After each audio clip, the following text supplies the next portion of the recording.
My name's Kaya Ghosh. I'm a technical applications specialist with FCS Express, and today we're going to be talking about antibody titration in FCS Express 7.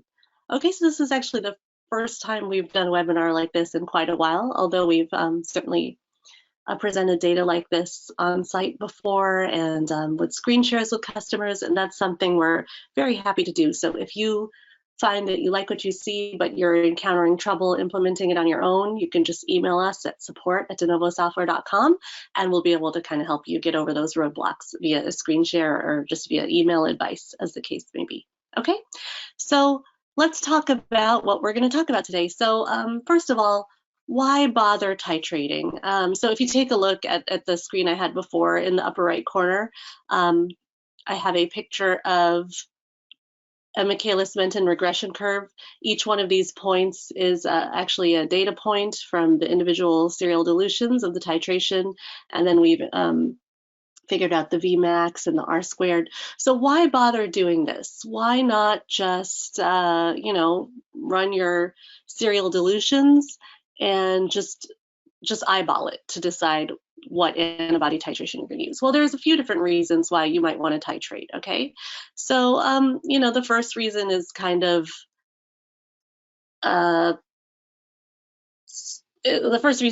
theoretical. It's by definition, a more objective method for choosing your antibody concentration for your experiments. And since we're scientists, it's always a good idea to be as objective as we can, right? That's fairly self-evident. The second reason is to save money. So a lot of times you order an antibody from a manufacturer and they have the manufacturer recommended concentration to use, but many times that concentration is a lot more than you need to use to actually get your experiments done, right? And these antibodies can be hundreds of dollars for a small vial easily, right? Some of them are more than 500, or if it's a very rare antibody, it might be even more. So why not save money? And that kind of leads me into the fourth reason. You might even be reordering a vial from a manufacturer and you use the same antibody concentration that you used with your previous lot, and then you find that your results are not what you expect. So we all know there can be lot-to-lot variability, or if you're doing your own antibodies, let's say you're doing a hybridoma screen and you're checking out several clones, there's variability from clone to clone in terms of the antibody binding for that particular clone. And so when you titrate, you can choose to use less antibody, like you can base it off of a percentage off of your Vmax from the curve. And by doing so, you'll probably reduce background compared to if you just use the Vmax, or if you just, even worse, just eyeball it. So, we've all eyeballed it in the past because it's the easier thing to do. But, in reality, you're spending a lot of time acquiring your serial dilutions for your titration. So, why drop the ball when it comes to the point of data analysis? Why not then continue on with your scientific rigor and make an objective choice about how much antibody to use. So secondly, why titrate in FCS Express? Why not just do the flow cytometry analysis in FCS Express or another software and then take everything downstream into Excel or Prism or StatView or whatever other software you might be using? So I would say that the best reason is because everything in FCS Express being under one umbrella means that everything's going to update in concert with each other. So you'll have your regular 2D plots and your histograms for your titration, but you'll also have a graph with your best fit curve, like the Michaelis-Menten regression curve I showed you on the previous screen. And then you'll have the live updating interpolated concentration to use, which you can base off of Vmax or a percentage of your Vmax. And then everything is going to update as you adjust your gating positions, or you adjust your gating hierarchy, or you add new data files, because you're probably going to repeat this at some point in the future, or maybe titrated another antibody, based on the same layout, right? So everything's going to be much more efficient when you do it under one umbrella. So the procedure we're going to be following today is we're going to create the plots of the serial dilutions of the titration as usual. Okay, and I'm going to show you a shortcut for that as well. Then we're going to add the statistics from those plots to an integrated spreadsheet, which is like a little mini Excel spreadsheet in Excel. We've had webinars about that in the past, so that might be familiar to some of you already. Then based off of that spreadsheet that has the fluorescence value statistics in it, we're going to insert a scatter with regression plot. That's a specific plot type in FCS Express, and that's what I showed you here in the upper right corner. So this plot here in the upper right corner of my screen, that's a scatter with regression plot that has your individual data points and then the best fit curve, which in our case here is a Michaelis-Menten. And then we're going to interpolate the amount of antibody to use. So the layout's going to tell us what concentration of antibody to use based on a percentage of the Vmax. And of course, the percentage that you choose is completely up to you as a scientist to decide what's appropriate. Then if we have time, I'll show you how you can reuse the layout as a template for future titrations. Okay, so again, if you have any questions as we go, just enter it into the questions and answer box, which I'm moving around on the lower right-hand corner of my screen. That should be in your GoToWebinar control panel. So let me show you the completed layout and what it's going to look like. So we're going to build it all together almost from scratch, but I just want to show you what we're working towards. So here on this page, we have a number of different plots. Why don't I show you the data list? So, whoops, wrong window. Okay, so we have the data list here. We've got a couple of different groups of clones, whoops, but the main point is that these are all serial dilutions going from 0.156 all the way up to 10 microliters, and that's what these plots on the second page are showing. So this is the 0.156 microliter dilution, and then down here at the bottom we have the 10 microliter dilution. Okay, and if I zoom in, you can see the plot titles a little bit more easily. They're showing the dilutions because those are in the file names. Okay, and now I'm going to go to the page 1, which has the more interesting data. And you know what, we can actually look at 2 pages at once. So I just want to highlight that if you were going to do this in a software other than FCS Express, you would probably just have the page 2 on the right, just a pile of plots. Okay, but FCS Express enables you to have this scatter with regression curve and the interpolated antibody to use. So let me go back to 1-page view because it's kind of a expansive page here. So this is what we're going to build together. So we're going to build this spreadsheet here on the lower left that has all the dilutions and the fluorescence for FL8, which is what the monocytes we're detecting them in with the CD64 antibody. Okay, and then we have the scatter with regression curve. So we have 7 points because we have 7 different dilutions, and then the best fit curve, which is a Michaelis-Menten. And from that curve, you can just get your Vmax and your Km and your R squared. And then we have a second spreadsheet up here on the right, excuse me. And from there, we've put in the Vmax, which we got from the curve.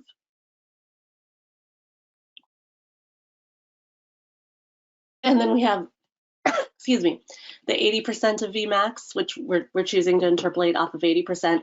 And then here we have the interpolated value, okay? And so these are all formulas.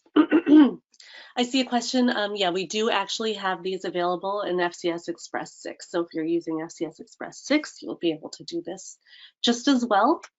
This was a new feature for FCS Express 6, actually. So it's in version 6 and version 7. And we're presenting in version 7 today.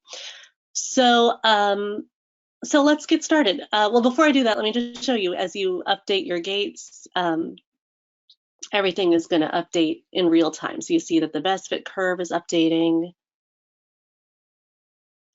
The interpolated value in the spreadsheet in the upper right corner, that's updating. So just like everything else in FCS Express, it's all very, very quick to update. And then, you know, you can even go to your next group of data files. So here I have, right now we're looking at clone AAY.013B. This is a hybridoma clone. If I go to the next group of data files, you see now we're looking at the next clone and the regression curve is updated, and so has the antibody to use. So it was 3 something, now it's 2 something. Let's go back to what it was before. Okay, yeah, so it was 3.75, and if I go to the second group of files from the second clone, it's 2.35. Okay, so let's build this together. You'll see that it's really not very difficult.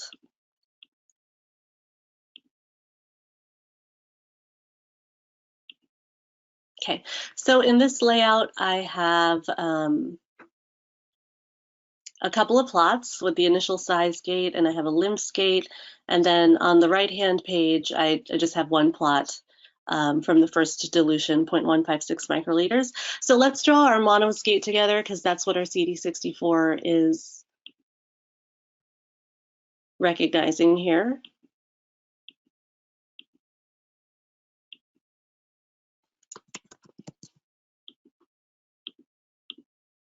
Okay, so here's our monos, and you can then add plots by any method that you're used to your layout. Sorry, I'm just trying to get my data list to open up. I think it's popping up on my other screen. Hang on. Here we go. So, you could choose to just grab each plot one by one and add it to the layout. Okay, and then, change the parameters.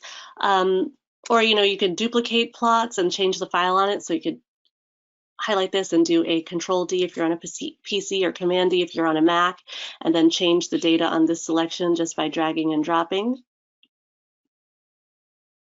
Okay, I'm going to show you a nicer shortcut, which is very useful, especially if you have a lot of serial dilutions. You can just insert your one plot and have it show the parameters that you want it to be showing. So we're going to look at FL8 versus side scatter for our titration.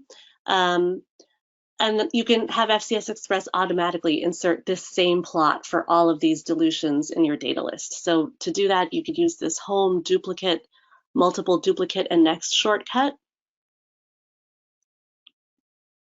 Okay, and then I would say the best thing is choose the second option to place the duplicated objects in a grid, and then you can choose grid options. And since we have 7 dilutions, I'm going to put this in 2 columns and 4 rows and say OK. And then when you click OK, these are all then generated on the next page. So it's basically spit out all the plots for us. There's nothing else we have to do. We're going from 0.156 here at the top to the 10 microliter dilution at the bottom. And these are shown in my plot titles. Okay, well, I can make my plot titles a little bit bigger for you. Whoops, because I know it's probably a little bit difficult for you to see. I sort of have this optimized for my own use, but when you're on a webinar, it's nicer to have a little bit of a bigger font.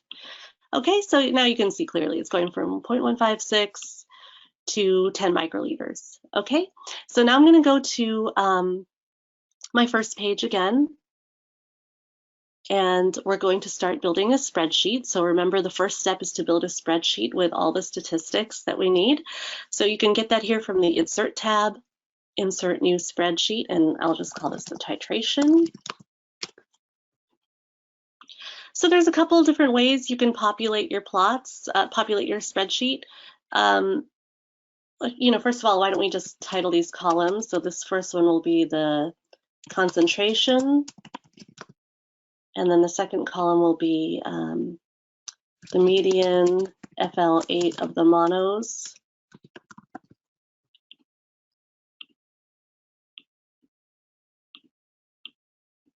Okay, so you could drag and drop from individual plots if you wanted to. Like you could just grab the plot or the gate and drag and drop it into here, into this cell, and then you would choose monos. I'm going to do, we're going to do the Y median because I have the Y on the FL8's on the Y axis. Okay. But there's actually a faster way to do it in our case. So I'm just going to use the data list to populate it. So first of all, why don't we enter in the concentrations? And this is something you could have be more automated if you are entering in your concentrations as keyword metadata.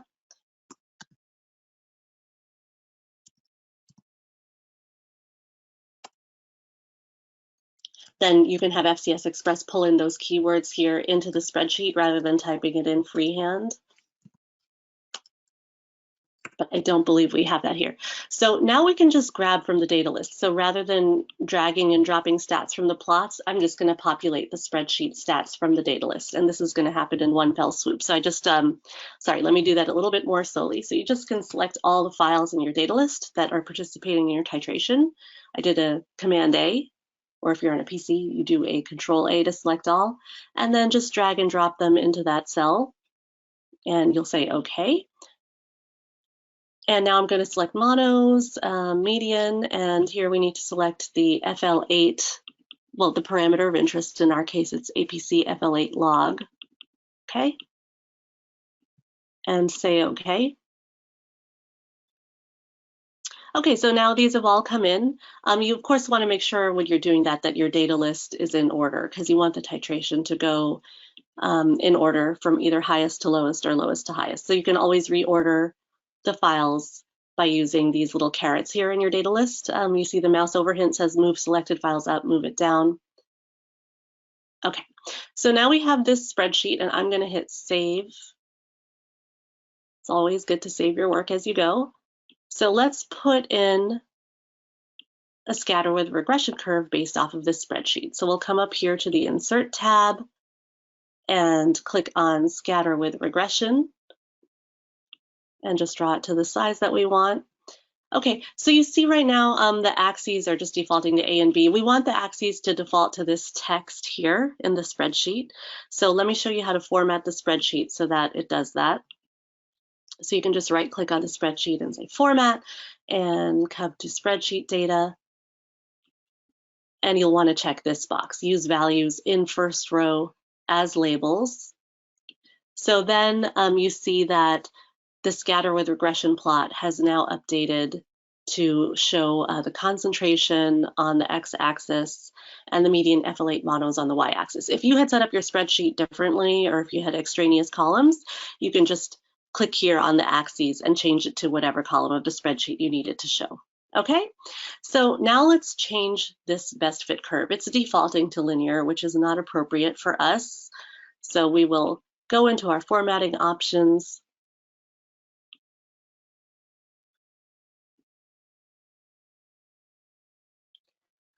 And we're going to change this to Michaelis-Menten. There's a whole lot of other curve types, so depending on what you're doing, another curve type might be more appropriate for you, but for titrations, I think a Michaelis-Menten will be good for our data today. Okay, and see it's telling us the Vmax, the Km, the R-squared goodness of fit. Let me show you how to put those values on your layout so they're more easily available for reference. You just right click on the plot, and you know how with a regular plot you can get gate statistics from the right click menu. From the same area you can get your regression parameter statistics. So then this is telling us the Vmax, the Km, the R-squared. Let's see if I can make this a little bit bigger. I guess I can zoom in and show you. Okay, so we've already got some nice data here, right? We know what the curve looks like. We know what the Vmax is, which is the it's the Y value, or the median FL8 monos value, at which the addition of further antibody would not increase the fluorescence. Okay, so what we want to do now, and why don't I hop back to our webinar outline? Okay, what we want to do now is the last step, interpolate the antibody concentration to use based on the Vmax, because we've already created the plots, we've added the statistics of the fluorescence to the integrated spreadsheet, and we put in a scatter with regression curve. It has a nice Michaelis-Menten curve. Okay, and now we're going to interpolate the antibody concentration to use based on the Vmax. Before I do that, let me just point out, you know, the R-squared, because we're talking about objectivity before, the R-squared here is pretty good. It's 0.93, so 1 would be perfect. So this is really going to help you kind of back up your decision of how much antibody to use. If you have a nice titration and your R-squared is pretty decent, it doesn't have to be above 0.9 or 0.95. Just the fact that you did a titration is going to be more objective than picking a concentration by eye, right? Okay, so let's now do our interpolation. So the best way to do an interpolation is put in a separate spreadsheet, and I'll call this interpolation.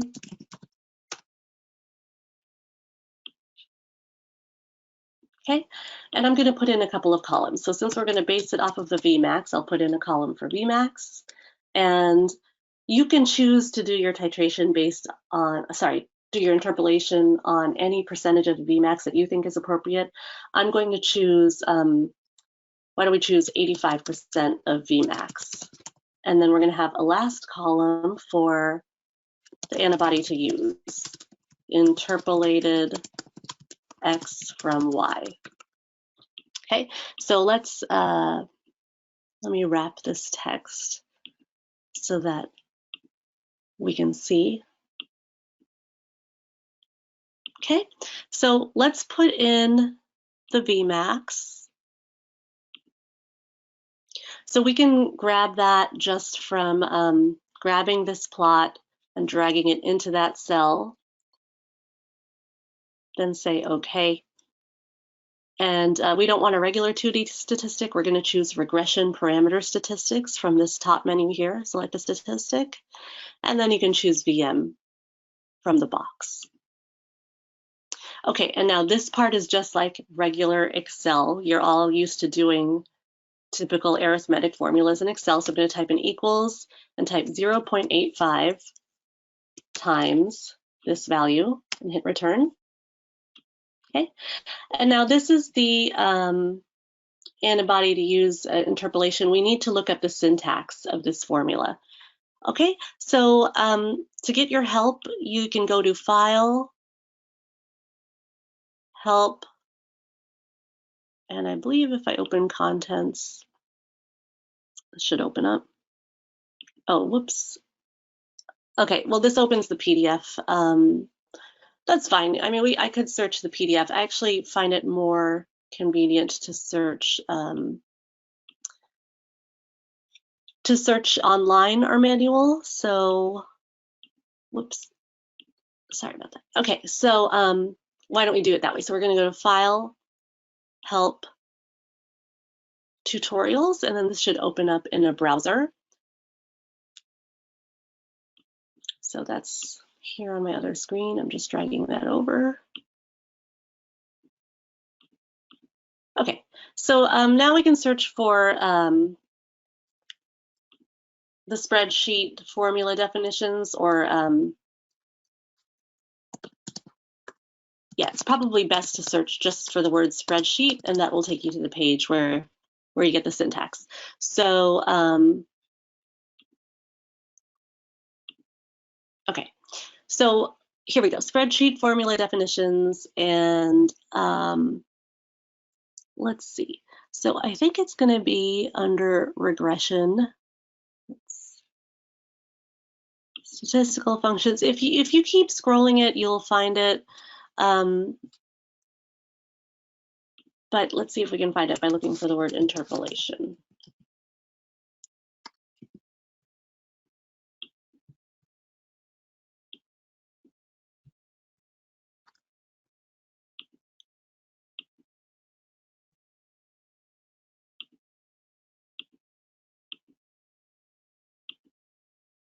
Okay, so you can also, it didn't come up under that, but if you look for the word regression, because we're doing an interpolation for the regression, you'll find these formulas. So it's regression plot X to Y.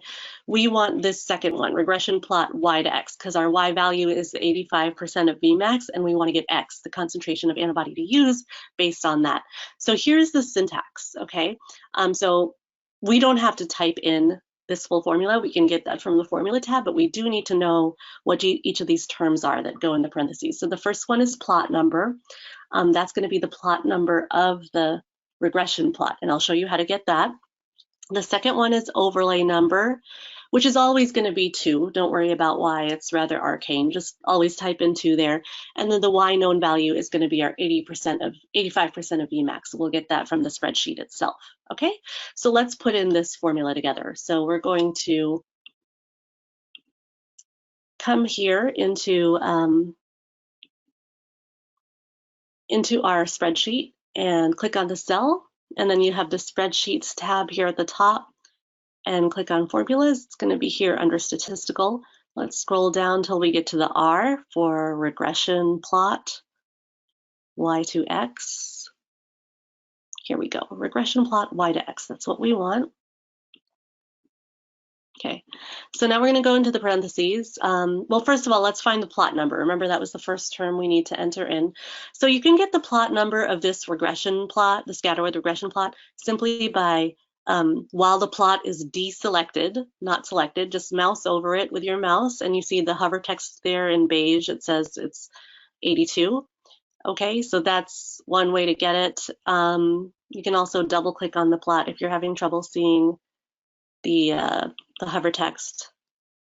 Just double click on it until the formatting menu comes up, and I believe we can get it here from General. Oh, you know what? I guess that's one thing that's a little bit different. Okay, so that's a little bit different in FCS Express 7, so it doesn't show up in that particular window. So yeah, just get it via the mouse over. So when you mouse over it, while it's not selected, it'll say that the first number there is the plot number, so it's 82. So we're going to enter in 82 in the parentheses, comma 2. Remember I said the second term is always 2, don't worry about why. And the third term is this cell B2 from our spreadsheet, the 85% of Vmax that we calculated. And then just hit enter, and it automatically calculates. So it's telling us how much antibody to use for this titration, 5.1 microliters. And you can even have this display more prominently on your layout, like if you want to put it in a text box so that it's very clear. You can just insert that token here. In our case, we'll put a spreadsheet cell value. Okay, and we're going to choose it from the interpolation spreadsheet, and then we put in the cell address, which in our case is C2.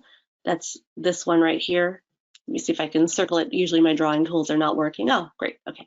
Yeah, so this is cell C2, right? So we're going to put in C2.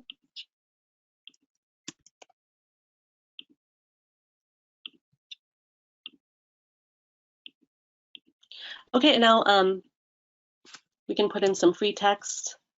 The amount of antibody to use is, put in microliters, and then you can select this and format it so that it's very, very prominent in your layout, and at a glance you can easily see what you've calculated as the best amount of antibody to use.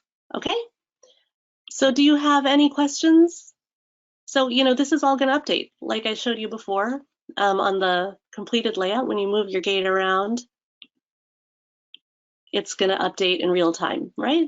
So you see that the amount of antibody to use is updating. You can even move your parent gate. So even if I were to move my size gate that the monos gate is a child of, it updates. It's very robust. Okay, so let me show you how you can add in additional groups of files. Okay, so let's say you've done another titration and you want to look at them side by side. So I just have one group of files here. So the best thing to do now is to change this into a panel of however many tubes you have. In our case, it's a 7-tube titration. So we will add a panel. Okay, and we do have a short video on panels. It's just about 3 minutes long, which will kind of walk you through setting up panels a little bit more slowly. So just give it a title. Okay, and you know, I like to put a description so I know that I'm going from low to high, because you want to load in the next group of files in the same order from low to high concentration and say okay. Okay, so now you see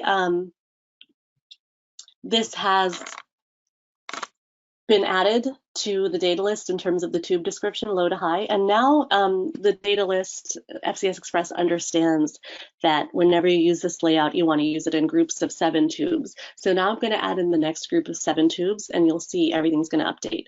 Okay.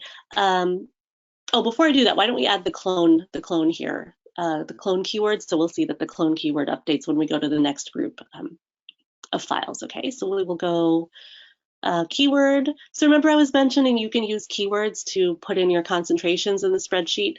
So right now I'm using a keyword to put in the clone. Okay, so these are things that the user entered in at the time of acquisition when they were sitting on the cytometer. Okay, so now you see this is clone AAY.013b. Let's add in the data files from the second clone.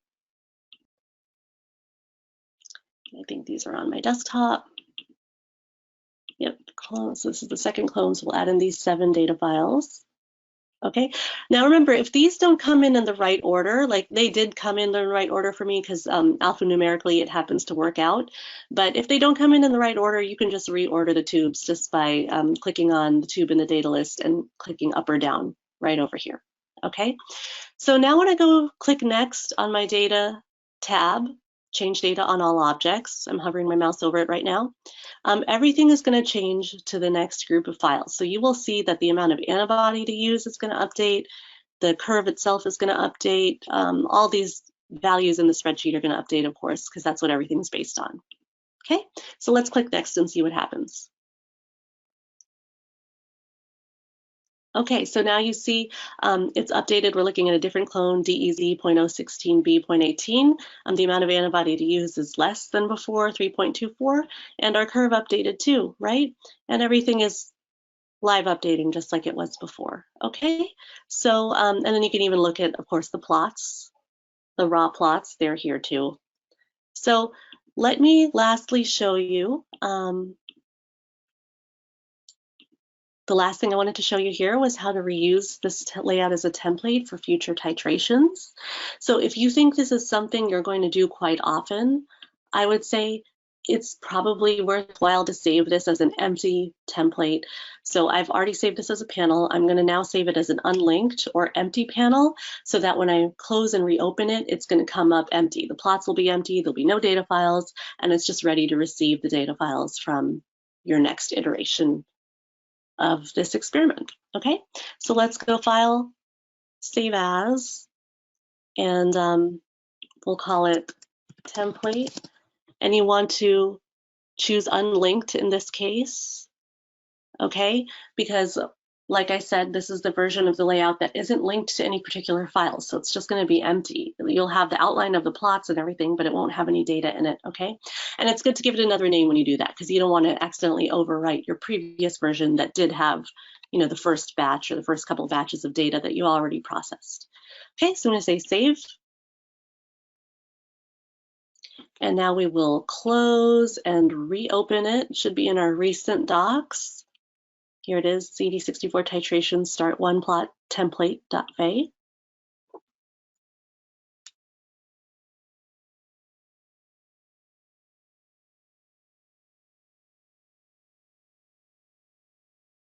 All right, so like I said, this is empty. Don't worry about the fact that there are some values in here. Those are going to update when we put in the actual data. So now we can load in our files. Okay, so let's go to our desktop and let's just load in the clone2 data files for now. We'll pretend this is a third new clone we're doing, okay? So I say open. And you can just ignore this message if you're adding the correct number of tubes. Just say OK. And you see everything has been added. And like I can go to page 1, which is actually the third page in my layout here. You see all the plots have been populated with the dilutions going from 0.156 to 10. And then our summary page here, it has the scatter with regression plot and the interpolated amount of antibody to use. And so your work is done. That literally took, you know, less than 30 seconds, right? So I encourage you all to try this out on your own. If you have any questions, you know, feel free to write to us at support@denovosoftware.com. We're very happy to hear from you anytime. Our response is guaranteed within 24 hours. It's usually, you'll hear from us much sooner, within an hour or two. And like I mentioned earlier on, for those of you who logged on early, we're happy to do a screen share with any of you to help you with your data. Like if you're getting started and you just encounter some sort of issue and you need some help troubleshooting, we can just set up a screen share with you, usually the same day if you're available, or if not, or if we're particularly backlogged, we can certainly set it up within the next couple of days, depending on your schedule. and we can help you troubleshoot that, okay? So if you have not already familiarized yourself with our help resources, I just want to point those out to you as well. So when you open up FCS Express, you will have this startup screen, and you can click on Help and Manual, and that'll bring you to the page where I searched for the syntax for the regression interpolation formula. And of course, you can search for anything else there in the search box. Like if you don't really remember even how to add files to the data list, you can do that. You can also click on Video Guide. This is a very useful one. It's just taking a minute to update here. So that's going to open up a bank of videos. If you're on a PC, it'll open up in a little pop-up window, but if you're on a Mac, it'll open up in a browser. And I would suggest going down to short overviews, and these are 2 or 3 minute videos just on many different features. So for instance, I used panels today, right? And I said that we had a short video on panels that'll kind of take you through in more depth how to use panels. So here's that video here. It's just about 3 minutes long. And there's other ones too, if you need more help with certain functions. And also, I encourage you to download the demo if you have not already, or if you're not already a customer of FCS Express. So just Google FCS Express. It'll take you to our homepage, or go to denovosoftware.com. And then up here at the top, there's a free demo. So please click on that. You'll get a free 30-day evaluation version of the program, which is fully functional. You can load in your own data files and try it out. So yeah, definitely encourage you to do that. So thank you so much for your kind attention, for joining us today. It's been a pleasure having you. I will stay on the line for a few minutes if you guys have any questions, and I'll be happy to answer them. So I do see one question coming through about if you need to adjust the gates for different samples. You can certainly do that. So we just used the same gating position for all the samples, but let me show you how you could do that if needed. So side by side, let me zoom in so you can see the plot titles. So right here, I have the 10 microliter sample. Let's pretend that this one here is the 0.625. So here, let's say I needed to adjust the monos gate for this particular sample. So you can hold down Shift on your keyboard and just move the monos gate for that sample. That's what Shift will do. It'll just move it for that sample. If you don't press Shift, it'll move it for all the samples. So you see that the antibody to use automatically updated. Now it's 2.73. If I click undo, you see it was 3.2 before. Okay, great question. Any other questions?